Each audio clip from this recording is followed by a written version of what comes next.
Pause, kids.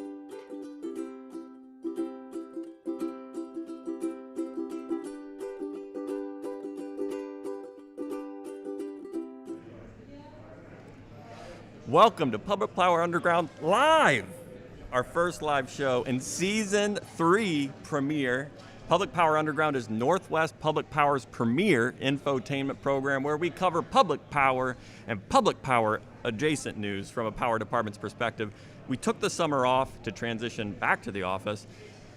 Now we're back for another attempt at interesting, entertaining, informative public power content.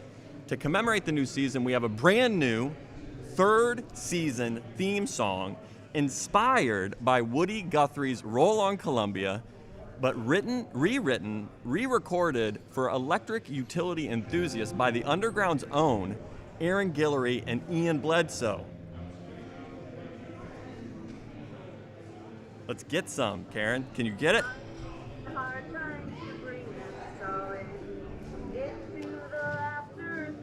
Thick and through thin for public power enthusiasts without and within. Roll on, enthusiasts, roll on. Roll on, enthusiasts, roll on. Roll on, enthusiasts, roll on. We're likely recruiting you to come and join on.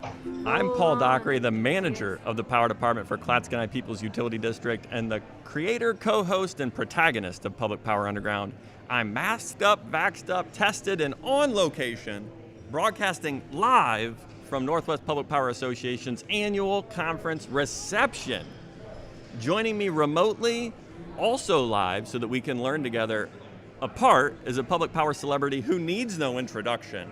A power department of one for PUD number 2 of Pacific County, an enthusiastic public power advocate and best friend of the Underground, Humaira Falkenberg. Welcome back, Humaira. Oh, Paul, thank you so much. It's such a pleasure to be here this evening with you on Public Power Underground, live from Kennewick at the NWPPA Annual Conference of Resilience and Reunion. What a pleasure to be here. Thank you so much, Paul. I'm so excited that we can make this work, Humaira. We made it work. We're resilient. Yes! Yeah, Joining Humaira and I through the magic of video conferencing is the Jamie Tart of public power, unrivaled in her wit, wisdom, and knowledge of pop culture, the Director of Member Engagement for Public Power Council. Wait, I have a note here that I'm supposed to check the title. Sorry, Scott, if I got that wrong, why don't you send me a note? Make sure I get that right next time. But I thought, like, Director of Member Engagement, right? I think that's the right one. Anyway, the editor at large of the Public Power Underground, who is accepting the mantle of super producer for today's live broadcast, Karen Heim. Give yourself some applause, Karen. Do you have some applause? I think I have some applause. Let me see if I can get it going. You're going to really put me on the spot here. Is it not going? Is it going through? Oh, I got it.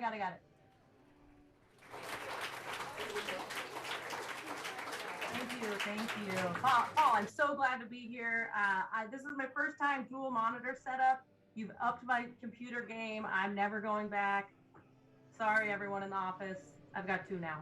Yeah, I hope you have a really nice mic since we're in the pandemic too. Maybe we need to upgrade your mic.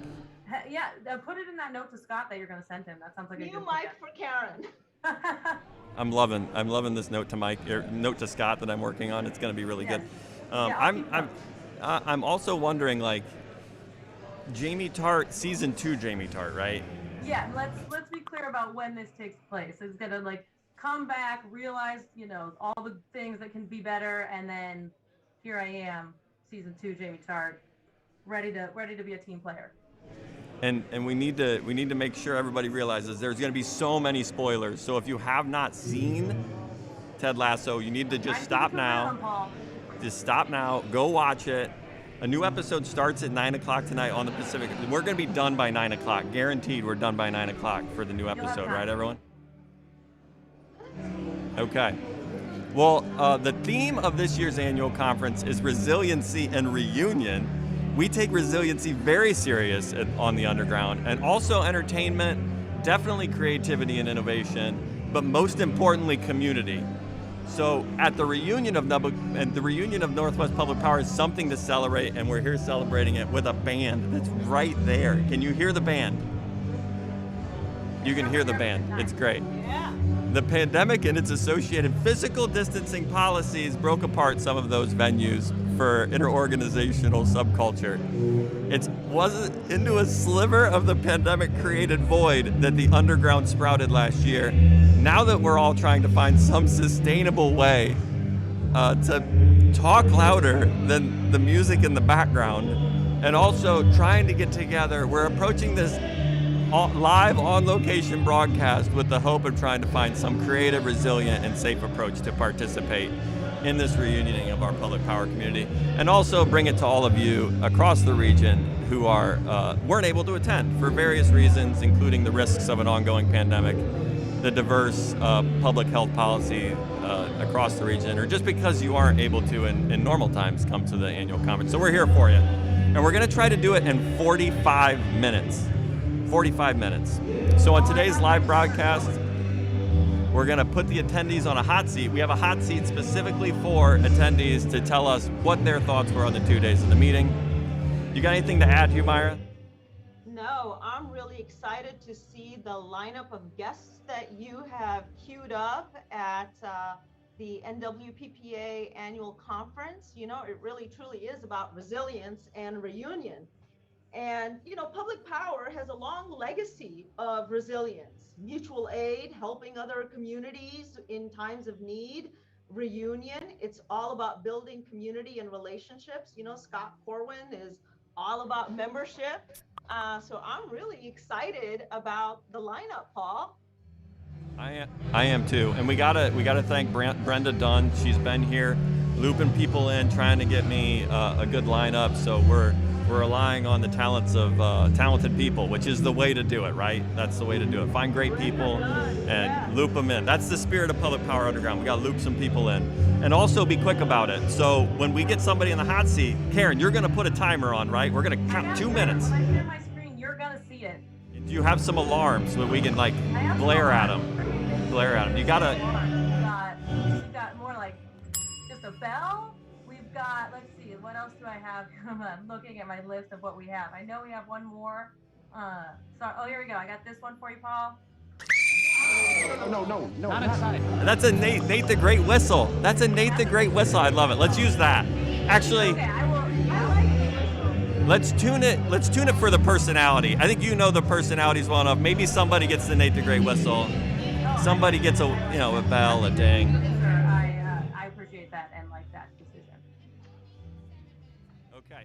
So, but in the spirit of Public Power Underground, we're going to our first segment of all of our Public Power Underground, Arin Reports. So,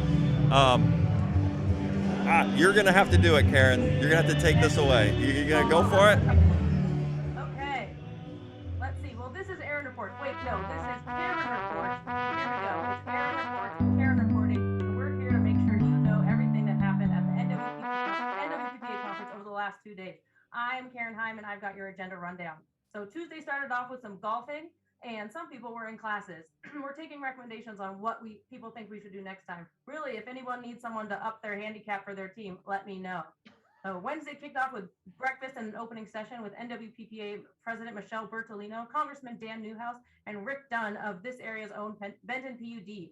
Switching directions, the conference moved to new directions in solar and battery storage discussion with Clint Whitney of neighboring Richland Energy Services and Larry Jorgensen from Homer Electric Association. Over the lunch hour, attendees were treated to a discussion between Joy Ditto, President and CEO of APPA, Ryan Cerroti of McGuire Whitney, and I'm really curious what they served for lunch and if anyone got dessert. I always get dessert. After lunch, it was back-to-back presentations. First up was Power Planning in the West with Ed Mount, Randy Howard, and Greg Lambert. Next was Choose Your Next Power Supplier with Gary Saliba of EES Consulting. And the business part of the afternoon closed with opportunities and challenges of hydropower with Gary Ivory and friend of the underground, Kurt Miller. Way to pick the best spot in the agenda, Kurt. Thursday morning presentation were kicked off by Wally Haas, the general manager of Navajo Tribal Utility Authority, who was followed by the Future of Nuclear talk with Greg Cullen from Energy Northwest and season 2 of Public Power Underground guest, and Doug Hunter from UAMPS. Word has it that Mark Gendron has also been seen wandering around the conference.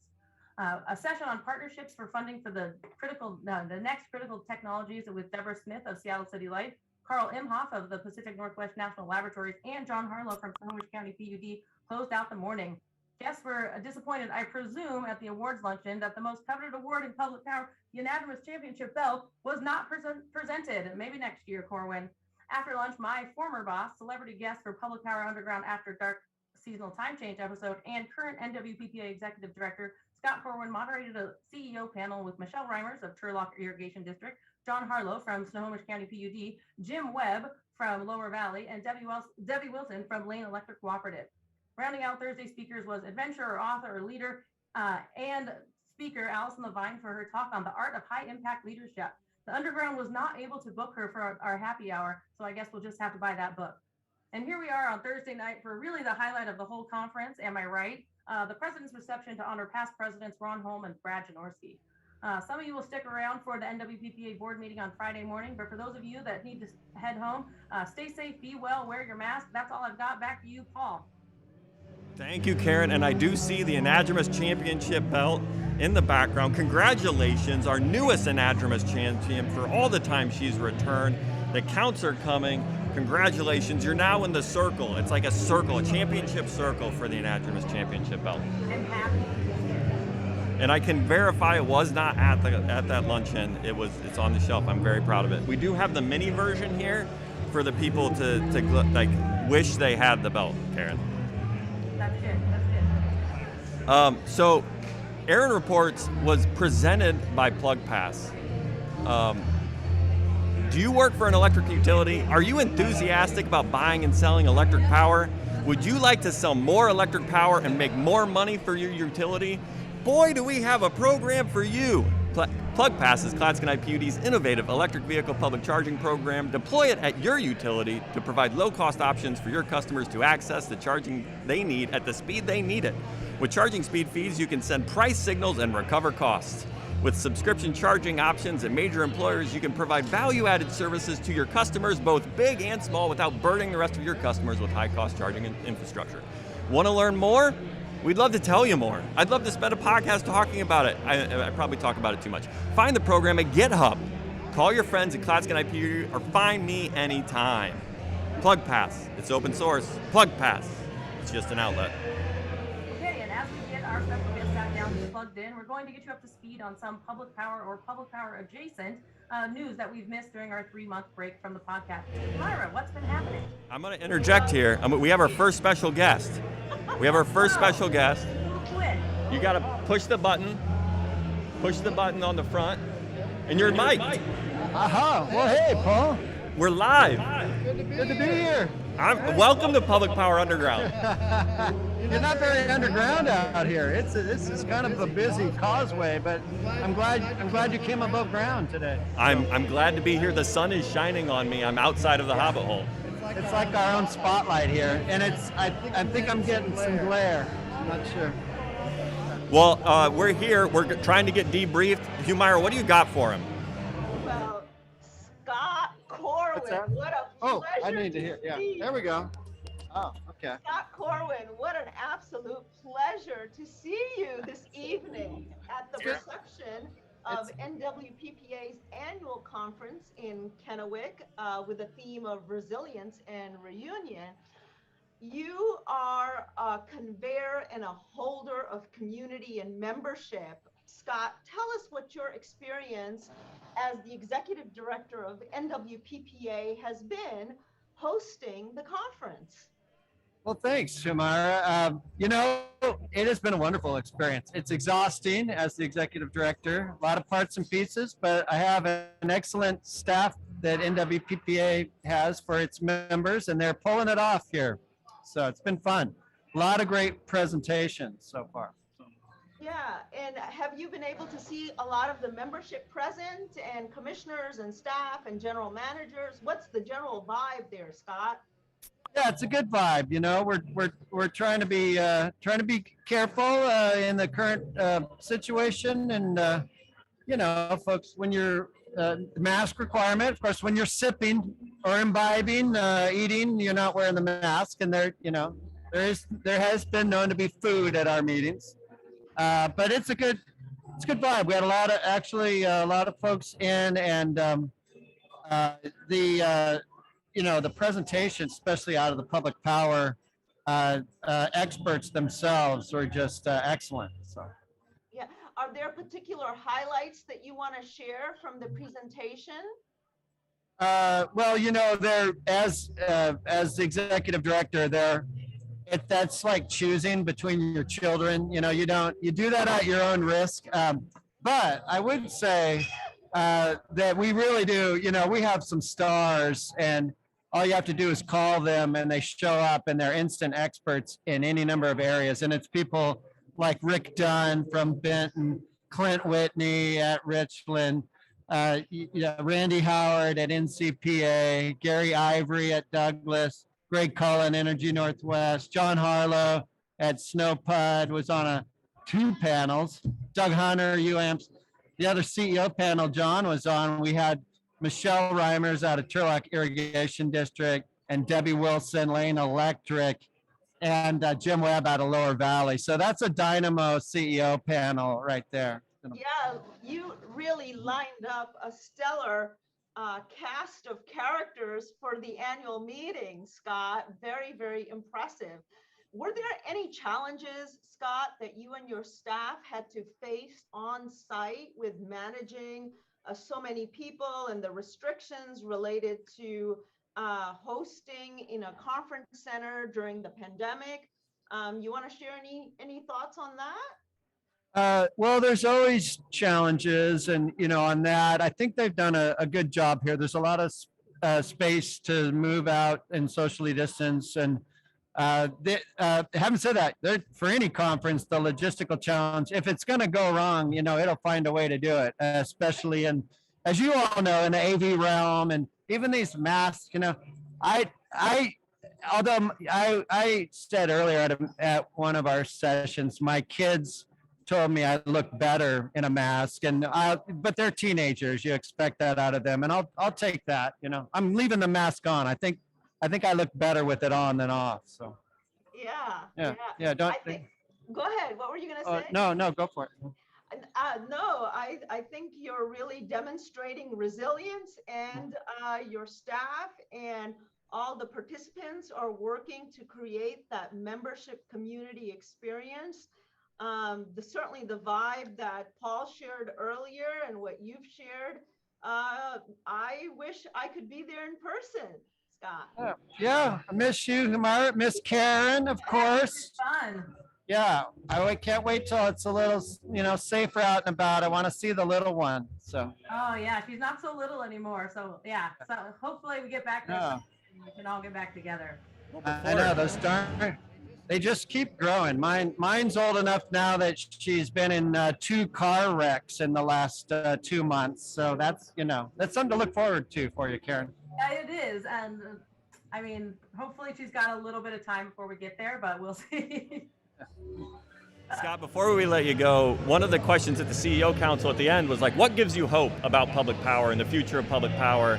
What you didn't get to answer the question. You got to ask all the questions at the CEO panel. Can you give us what gives you hope and looking forward and trying to be resilient, reunite? Where you at? Yeah, I think just the creativity in the room, on some of these questions that they answered, the session on PNNL, and that was, we were missing Deb Smith, who actually came up with that idea, Deborah Smith at Seattle, which is a great idea. How can you partner on these new critical technologies with the labs? It's that really forward-looking piece out of public power and coming up with creative solutions that makes me optimistic. And you hear that on every panel we had. So. Yeah, the creativity and innovation, really important in public power. We value it, I think, in public power. And looking forward to talking to some more people tonight. Anything you want to leave us with? I just thank you for being here, Paul, and keep up the great work. I think you'll get a lot of interest in. We actually, I think you probably heard Michelle Reimers talk about on that panel that they're doing a podcast. So I think you're catching fire here. So thank you for being here. Humaira and Karen, we miss you, but we'll link up soon, I hope. Hope so. Thanks, Scott. Okay. Yep. Take care. Awesome. Thank you very much, Scott. We're going to go to another Scott, and while they're transitioning, Humaira, you got some news for us? I have news. I have news. There's a rookie error. I saw them started to say something. So while the underground was taking a break, BPA was in a rate case with a settlement, no less. Did you know that BPA finalized a record of decision on July 28th to decrease power rates by an average of 2.5% and to cut the increase in average transmission rates by 11% in their initial proposal to 6.1% annually. But I would add a caveat, not all customers were impacted the same. And of course, as part of that record of decision, there has to be an update to Bonneville's financial plan. BPA also agreed to conduct workshops focusing on issues related to borrowing authority, financial health, long-term debt management, as well as financial matters. So 3 additional public workshops for financial plan are refreshed and already on Bonneville's calendar. First of which is coming up next week, I believe, on February 15th. And for those of you that are going to tune in, it's from 1 to 5 p.m. And lastly, while the decision to join the EIM is being discussed, language was incorporated into the tariff that would allow Bonneville to be part of the EIM has been in fact adopted. You can read an excellent article summarizing the finalized rates titled BPA lowers the average power cost, cuts proposed transmission rate increase in Clearing Up's website on their 2018 editions published on August 20th. Special shout out to Rick Ader for writing the Clearing Up article and Klatskanai's own PUD new data specialist, Luigi Jeline, for providing the summary. Thank you so much for doing really that. excited about Luigi learning how to write. She's the writer in training for Public Power Underground and also does all the data stuff. You know, we have to be multifaceted in public power. And a multifaceted person in public power is here to talk with us. Are you ready to talk with us? Welcome to Public Power Underground, Scott. Scott Peters. Hi, I am ready. Hi, Humaira, but you didn't tell me I had to follow Scott Corwin. That isn't fair. We decided to keep it simple for the live broadcast. We just do like 1 or 2 names. So the 2 Scotts, like that's how you got on. I'm sorry if that wasn't How to obvious. remember everyone. It's just how it is. I'll take it. Okay, so we have Humaira and Karen here from across the region. There are lots of people who haven't been able to attend this conference in person, and we want to stay connected to them. That's what we're trying to do today. So Karen, Humaira, what kind of questions do you have for us? Well, first, I want to welcome Scott Peters. Scott, I am just absolutely stoked to see you. You know, in thinking about individuals, it was like Scott Peters. He's so knowledgeable and happy and full of joy. We need to have you on the Public Power Underground after dark. And by the way, we're putting you on a clock. For those of us who couldn't participate in this year's annual conference, what are your biggest takeaways from I attended all of the sessions, and I will tell you, it is wonderful to see our friends and our coworkers again. And you don't need to see their smile behind their mask. You can see the smile in their eyes when we're back together, and that's how relationships are built and maintained. So that's the first big takeaway for me, is it's great to be back with my peers. It was about, sounds like it was about experiencing reunion, because this was the first time in over a year and a half that you were able to see many of your colleagues, right, Scott? Yes, reunion at the Reach, right? Well, that was something like that was the title. Yeah. And it just really was fantastic. And we acknowledged the challenges we have in front of us and the issues that we're working on. And we heard from a lot of really smart people with great ideas about what we can do to prepare and to meet these challenges head on as we go forward. Wow, Scott, sounds like it was not only reunion, but also resilience that you were experiencing at the conference, huh? Isn't that amazing how that works out? I think you really nailed that one. That was a bullseye. Karen, do we have a bullseye? I don't have Do a we bullseye. do we have Ted Lasso saying barbecue sauce before he hits a bullseye? I do have Ted Lasso saying barbecue sauce. Barbecue sauce.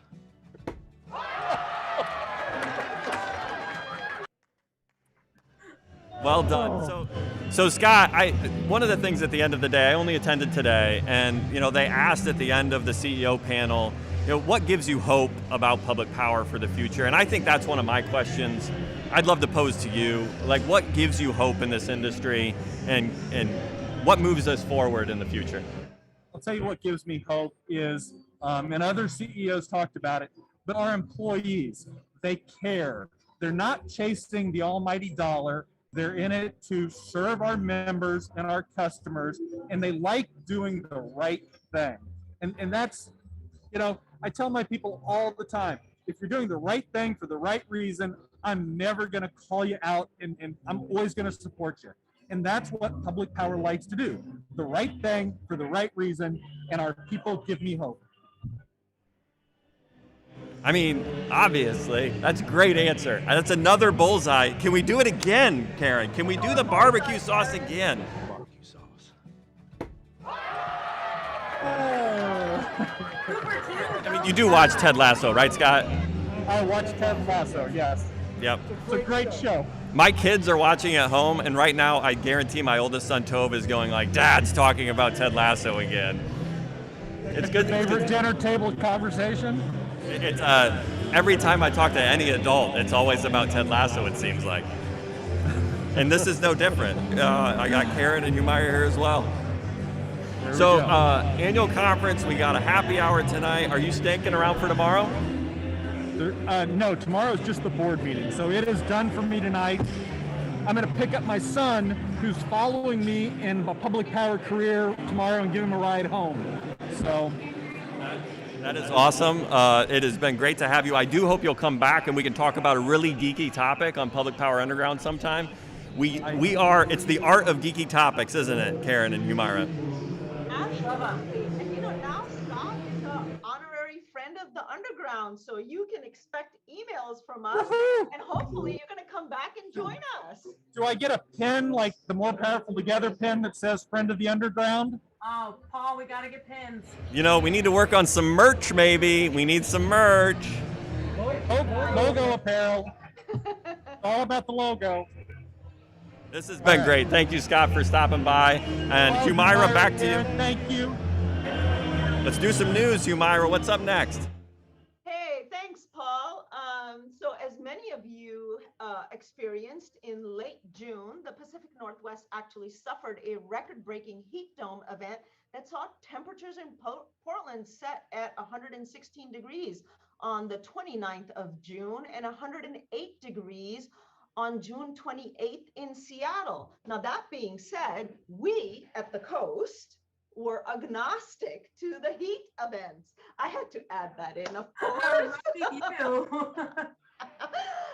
The balance in regional power supply held actually during the heat wave, while some utilities experienced distribution level disruptions as preventative outages were taken to prevent longer duration outages from happening as a result of the catastrophic unplanned outages on the distribution equipment.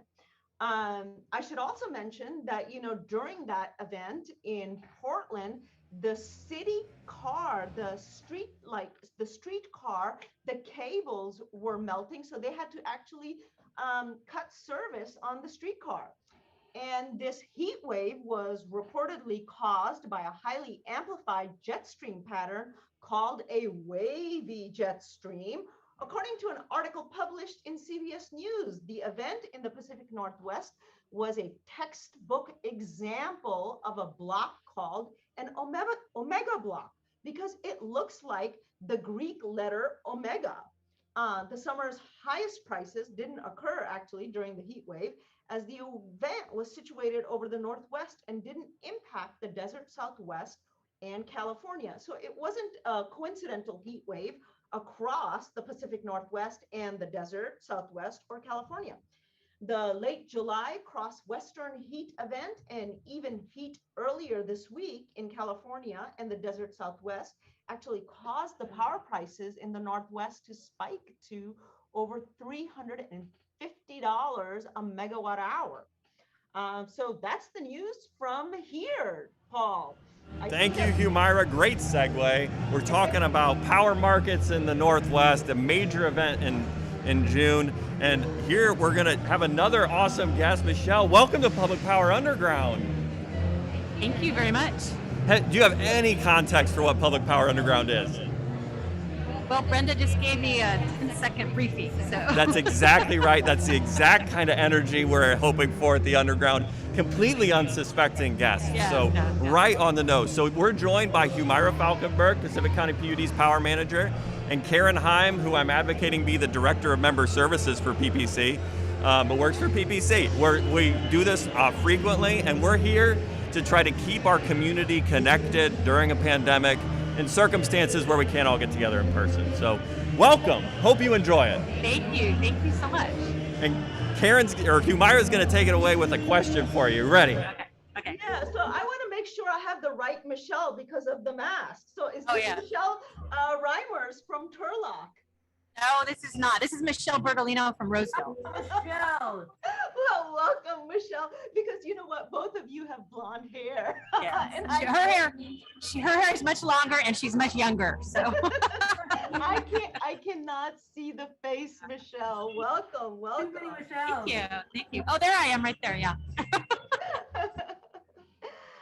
So Michelle, how was your experience at the annual conference in Kennewick? What were some of your takeaways from being a speaker at the conference?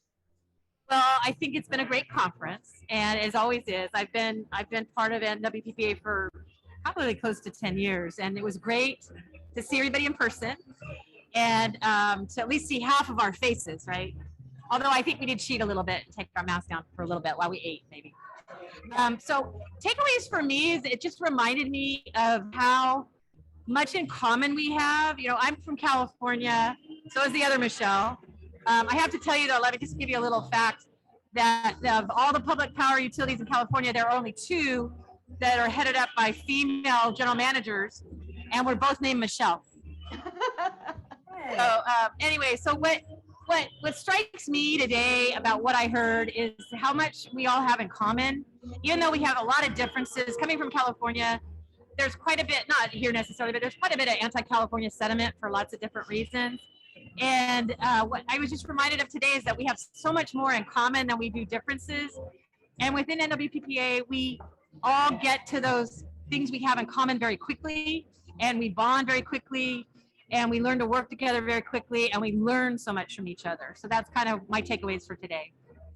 So learning together with your other public power utilities and building community, and really feeling the fellowship with the other utilities. Would that be fair, Michelle? Yes, it is. I mean, we all here have very similar missions and business models. You know, we're here to provide reliable, safe, reliable, affordable electricity to our communities. We've all decided to be in public service. So we've dedicated at least part of our careers, if not all of our careers, to public service. And that's very important to us. Wonderful, wonderful. So I forgot to say, I'm going to put you on a clock, a 2-minute clock. Should I restart the clock, Humaira? Or yeah, let's start the clock. Let's do. I like this optimistic question that Scott ended the CEO Comp panel on, and it's about the hopefulness that the people find in public power. And we're going to do a clock. You're going to have 2 minutes. Can you give us a 2-minute pitch on what you find hopeful about public power and why you think people should be excited about careers in public power? So I know for a fact that the people I work with in my utility, as well as here at NWPPA, we really love our jobs. We get into this business sometimes by mistake. I got into this business by mistake. I kind of fell into it, and I've been so rewarded And it's mostly about the people I meet and the things I get to do, and the how much we provide to our communities. We actually improve the quality of life of our communities every single day, every hour, every minute. Maybe with a few exceptions when the power might be off for reasons that are beyond our control. But it's so rewarding for us. We don't make as much as folks that are in the private sector for the utility industry, but it's so rewarding for us to know that we are there improving the quality of life of our communities. And every year, every decade, I think we get better and better at it. And I hate this mask keeps falling down. But that's the thing for me that is gives me hope and is so hopeful. And my team that I work with, people here, I really get energized by how excited we are about our mission and what we do. So I probably did that in under 2 minutes. Oh, I got 45 seconds left. Okay. So. No, that was exactly the right amount of time, wasn't it, Okay. Karen? We got a ding? We got a ding. It was exactly the right amount. First we'll give you a, you got the time perfect, and then we'll give you a. And I think it was great. I think that community-owned atmosphere, the engagement with our community is exactly a reason to be hopeful. So thank you for sharing it with us. I hope this was a fun experience for your first time on Public Power Underground. It is. I don't think I've ever done a podcast before, so this is the first in many. First time, that's great. Yeah, and I really want to thank you guys for doing this, because I had never heard of this, but this is such a great idea. And I did hear from Brenda that this came out of COVID, right? Yes, my power department, I'm a power manager, and we went remote work, and we needed a way to stay connected. And we wanted to stay connected to cool people like Humaira and Karen, right? And across the region, find ways to engage with each other, find ways to stay connected during a time where we're all so far apart. So that's where it came from. That's great. And I hope you guys. It sounds like you're willing to come back. You could be on again. Anytime. Newest friend of the underground. Put her on the list. Yeah, she's a friend of the underground. Thank you so much. Thank you guys so much. See ya. Humaira, can you give us some more news while we find somebody else to sit down? Absolutely. Happy to do that. In the wake of Hurricane Ida, which made landfall in Louisiana last weekend in August as a Category 4 hurricane, public power utility crews were on the ground assisting as part of the industry's commitment to mutual aid. Again, as part of resilience, demonstrating resilience. The Department of Energy said that the morning of August 31st, there were approximately 1.1 million outages due to Ida, with Louisiana being the hardest hit with approximately 1 million outages. The industry's commitment to supporting each other continues to be on display, with public power providing a large number of crews to assist utilities impacted. So keep up the good work, public power crews, and keep up the great work for assisting and providing mutual aid. It really, truly is about resilience within public power. I see that we have another guest about to come join us, Paul, and who is sitting down with us? I think it's maybe John Harlow. Could it be? It is not John Harlow. It is Brad Janorschke. That's Brad. Yeah, we're talking with Brad Janorschke from Homer Electric in Alaska. We've got Alaska coming into the Public Power Underground family. Welcome to Public Power Underground, Brad. Well, thank you very much, Paul. I appreciate it. You know nothing about Public Power Underground. That is what we assume. I know nothing about underground power. Is that what you call it? Public Power Underground. Public Power Underground. There you go. Thanks. So that's exactly the energy we're hoping for. We have Humaira Falkenberg from Pacific County. She's a power manager there, Department 1. And we've got Karen Heim with PPC on. We're just engaging with members from across the utility spectrum who weren't able to come this year. And we're hoping to get your insights on what you heard at the conference. Karen, or Humaira, I keep messing that up, Humaira, I'm so sorry. I'm gonna hand it over to you to ask some questions. Thank you, Paul, and welcome so much, Brad. We're so pleased to have you at Public Power Underground. And guess what? We're going to put you on a clock. For those of us who couldn't participate in person this year, what were your biggest takeaways from the speeches or really cogent questions you must have received being on the panel? Share some thoughts with us. Hey, thanks. It's first off, it's great to be here. And can you hear me okay through the mask? Mhm. Okay, I'm seeing Karen nod her head, yes. So, gone through the pandemic, I think you'll hear everybody say that it's so wonderful to see people again. And if I had to take a takeaway, that would certainly be one of them. One that we were not expecting, but certainly appreciate seeing everybody in person. As far as conference goes, I think NWPPA lined up a wonderful, diverse group of speakers, both guest speakers and actually members, CEOs and managers from within the membership that came in to talk about their area of expertise. Probably small modular reactors was extremely interesting. A lot of interest in them, and also going back and hearing the critical nature of probably the efforts to remove dams down in the Northwest. Something when you're from Alaska, I think everybody here will recognize, and if they don't, Alaska's a long way from the Northwest, even though this is as close as you get to the United States.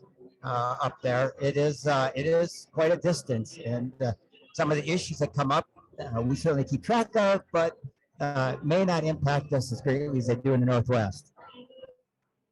Wow, thanks for sharing some of those highlights and your observations. Yeah, certainly dam removal is a pretty high in the Pacific Northwest between Washington, Oregon, Idaho, Montana, on our radars. And I'm glad that, there was some information and knowledge shared about that, and now you obviously have come to learn about it as well. So what was your takeaway? You mentioned small modular reactors were a big topic today, especially. Can you give us some insight about what you heard, what you learned about small modular reactors and the future of power supply? Well, sure, it was great. I will go back about 10 years ago up in Alaska. We were very excited. We have some of the largest tides in the world right adjacent to our system, and which was very exciting. And we were envisioning tidal power a decade later being much more developed than it is today. So I heard about small modular reactors, and it's not new, obviously, but looking at some of the challenges with nuclear power, and I know they've been experiencing that in the southeast United States, but seeing it on a smaller scale in the Northwest and then making progress was extremely exciting. The neat thing is zero greenhouse gas emissions, small packages, both physically and the output, they can scale down to as small as, I think I heard 10 to 50 megawatts, which is incredible because smaller utilities, that's all you need. And very exciting, and I really hope it continues to evolve because it has applications throughout the Northwest, but frankly, in many parts of the world, and that includes Alaska, where we have really limited options. And one of the things we keep hearing about is more renewables, and we are all interested in reducing our greenhouse gas emissions. However, a lot of the public in Alaska reads a lot of the articles from the lower 48. For example, solar. Why aren't we doing solar more proactively than we are? And because it's obviously very popular down here in the lower 48, and a lot of folks forget their geography. When you look at the latitude of Alaska compared to Arizona or even the Northwest, it's a whole different game. And so I see a small modular reactors in the future someday of another means in addition to hydro to reduce our dependence on fossil fuels. I also understand, Brad, that at Homer Electric that you guys are looking at plans to power up a series of Tesla Megapack batteries. Is that true as well? That is true. In fact, we're in the process of starting up testing some of them, I believe as early as late this week. And I guess we're almost to the end of the week, aren't we? And we are expecting by the end of October, we should have all the Megapacks online and tested and online and hopefully operating as anticipated. Wow. Yeah, it's pretty exciting, and it's going to be a very large system. That's really cool. You are a past president of NWPPA's board, as I understand it. Did I get that right, or did I mess it up? You got that exactly right. Okay.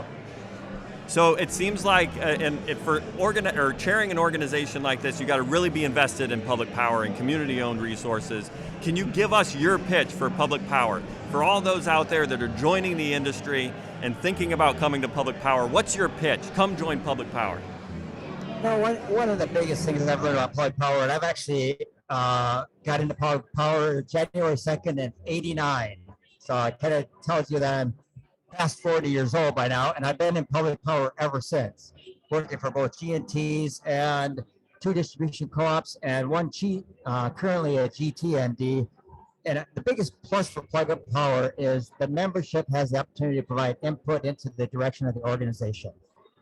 Give me an investor-owned utility where you have that same ability to influence the direction of the organization, and I'll show you a very unique entity.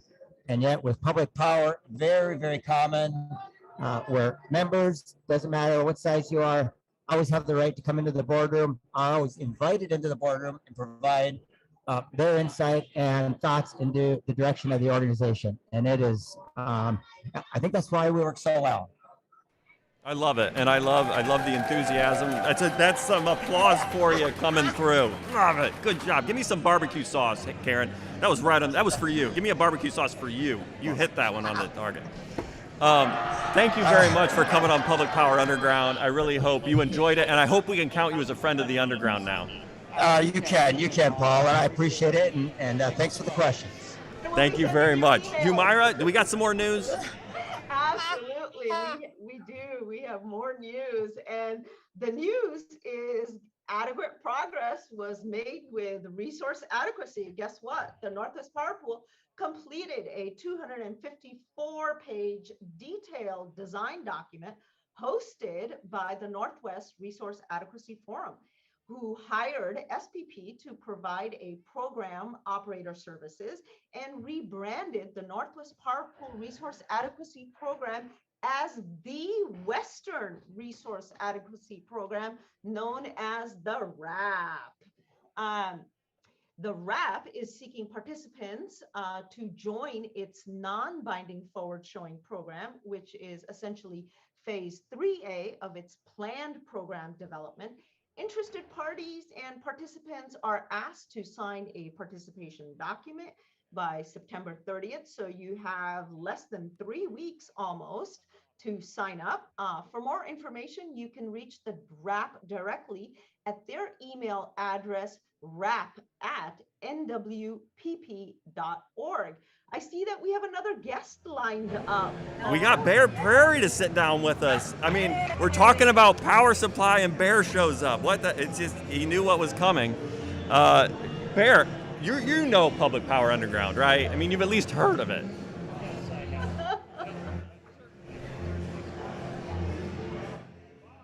Bear, can we, yeah, Bear's heard of, I'm sure Bear has heard of Public Power Underground. Bear has. Karen, what'd you say? I'm sorry, I missed that. Sure, Bear's heard of us. There we go. There we go. Now we got you, Bear.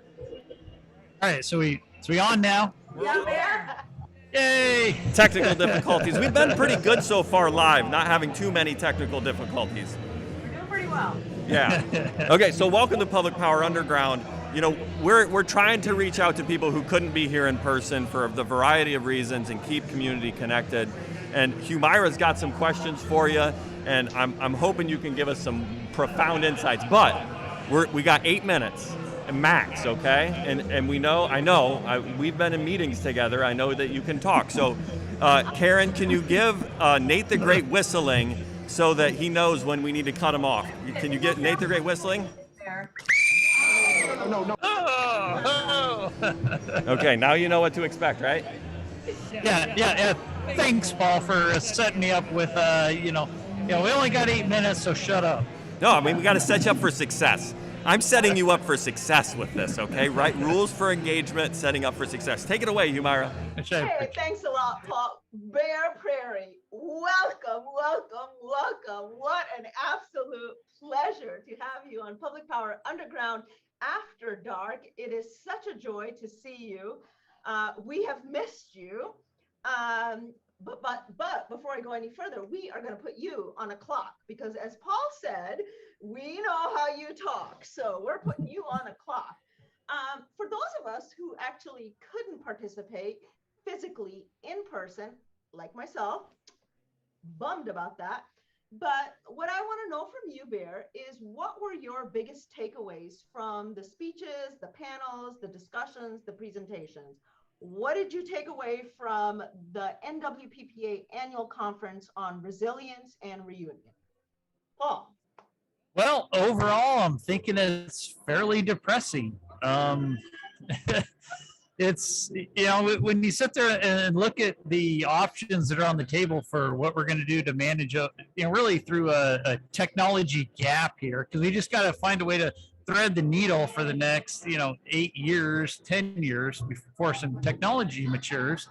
And you look at these statewide policies, man, I'm just telling you, it's going to be a tough needle to thread, which on top of that, then, it's, I don't know if this was by design or not by design, or maybe it's just the way things work out, but then you got this 2028 contract with Bonneville also expiring, and they're trying to make that fit into all of this evolution of the market. So, man, it's just a lot to kind of wrap your head around. That's all that pessimism. 1,000% false. Give me 1,000% false, Karen. 1,000% false. Oh, well, hold on. 1,000% false. We're gonna hit by the- There we go. Sorry, Paul. Oh, 1,000% false.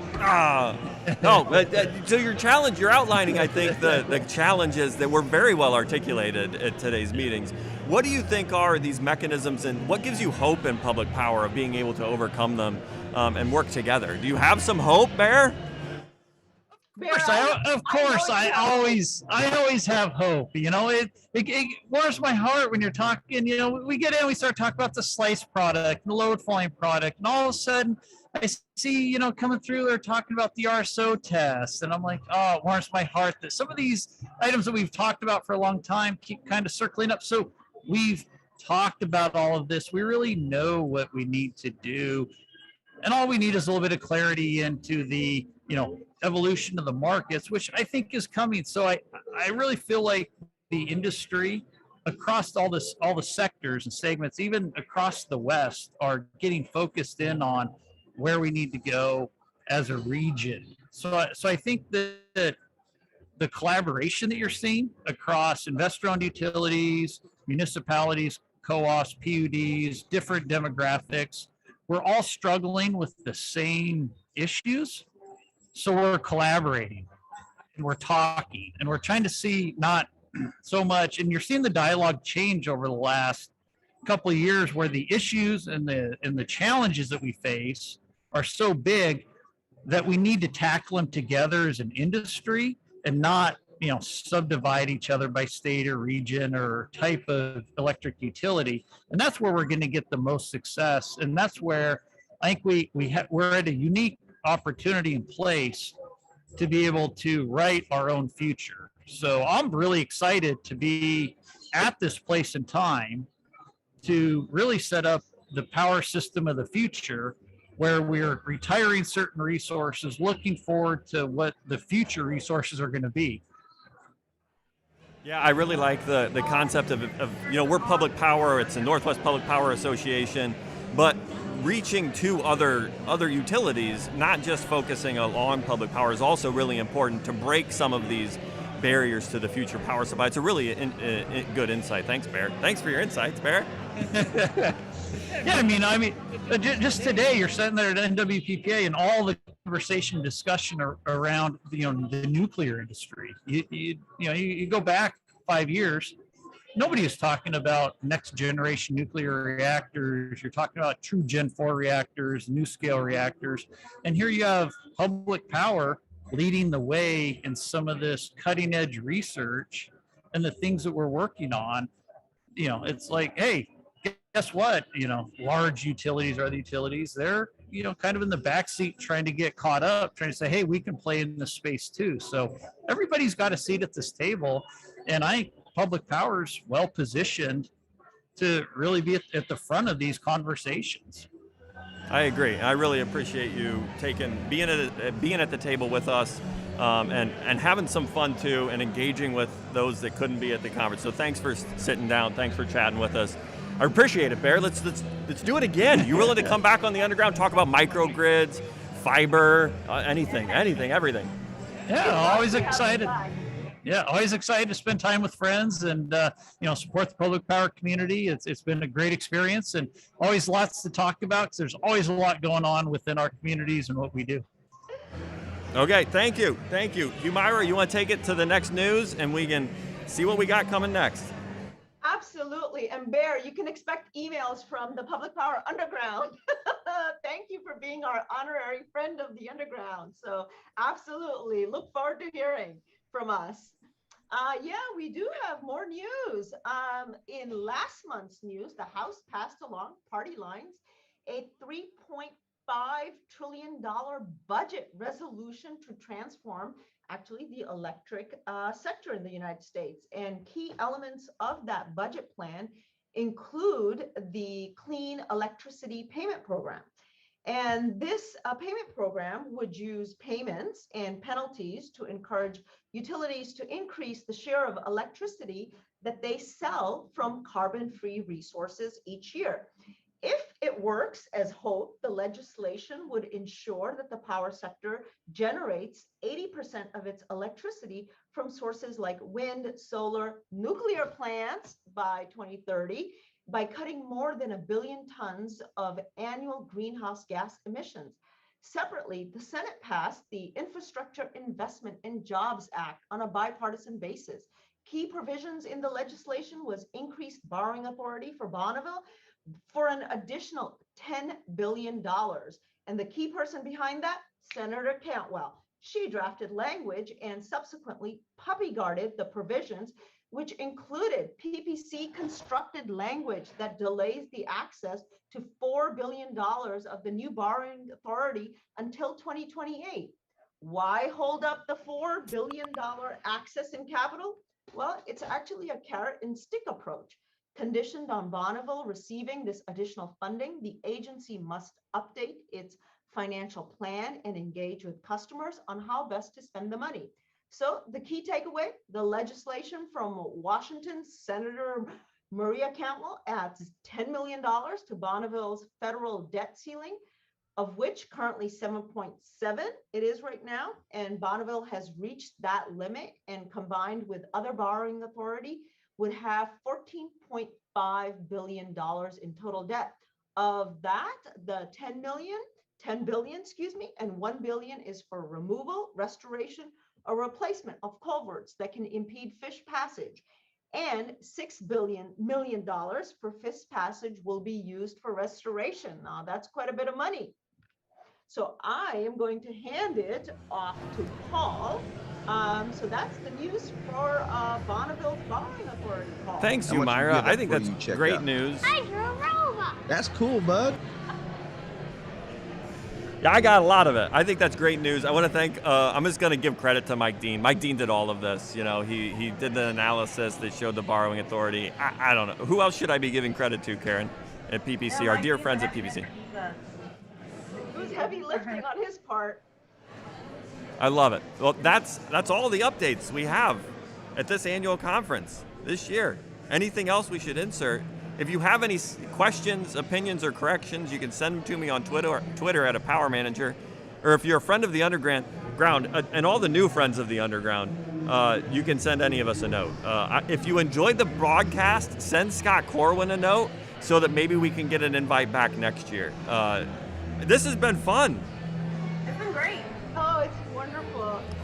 I'm looking forward to the reviews. I'm going to turn this into a podcast. I'm going to edit it tonight, probably tonight. All my kids want to say hi to Tove, Cece, and Kel, and Ashley. Hi. They've been watching at home. They're probably actually getting close to bedtime. So I love you. Good night, and I will see you tomorrow. But I'll probably have a podcast up for the rest of y'all sometime tomorrow. So this kicked off the start of the third season of Public Power Underground. You can expect a 10-episode arc ending in mid-December. To make sure you're tapped into Northwest Public Power's geeky subculture, you should subscribe on all our platforms. You can find us on YouTube, Substack, Apple Podcast, and Spotify. by searching for Public Power Underground. Smash those subscribe buttons. And if you have access to an Apple device, hit that 5th star and write a quick note. Doesn't have to be profound, just some words of encouragement. Can you give me a drinks are on me, Karen? Your drinks are on me. Yes, sorry, I will give you that. Here we go. Drinks are on me. That's all for tonight. Thanks for tuning in.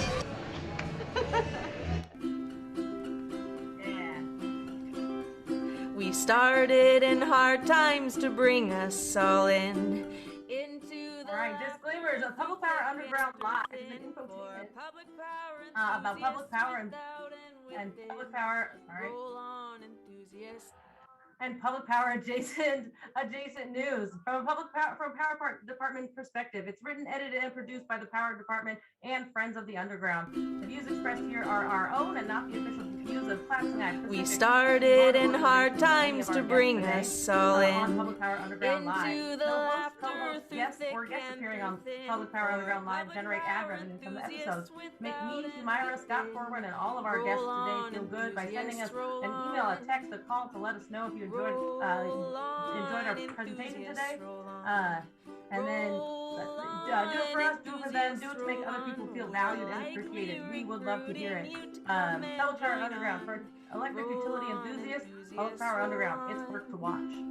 We bring in some people way smarter than us. Those in the industry with knowledge to trust. We